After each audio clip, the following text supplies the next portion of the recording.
జాను గుడిలోకి వచ్చి ఒక కవర్ని పంతులు గారికి ఇస్తుంది. అయితే ఇందులో నా పాస్పోర్ట్ అప్లికేషన్ ఉంది, ఇది జల్దీ అప్రూవ్ అయ్యి పాస్పోర్ట్ చేతికి పూజ చేయండి అని అడుగుతూ ఉంటుంది. అయితే పంతులు గారు తనని ప్రదక్షిణాలు చేయమని చెప్పి ఆ కవర్ని దేవుడి దగ్గర పెడతారు. అదే టైంకి జాను భర్త జై కూడా గుడికి వస్తాడు. అయితే తను కూడా ఒక కవర్ పంతులు గారికి ఇస్తారు. ఇందులో నా ప్రాణం కన్నా ఎక్కువైన నా భార్య ఫోటో ఉంది, తీరు మిస్ అయింది, తీరు త్వరగా నా దగ్గరికి వచ్చేలా పూజ చేయండి అని జై చాలా ఎమోషనల్గా అడుగుతూ ఉంటాడు.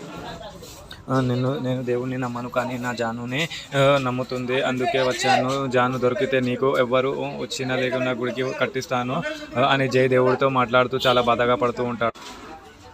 పంతులు గారు యాక్సిడెంట్గా జాను కవర్ని జై ఇచ్చిన ఫోటో కవర్ని జాను దగ్గర.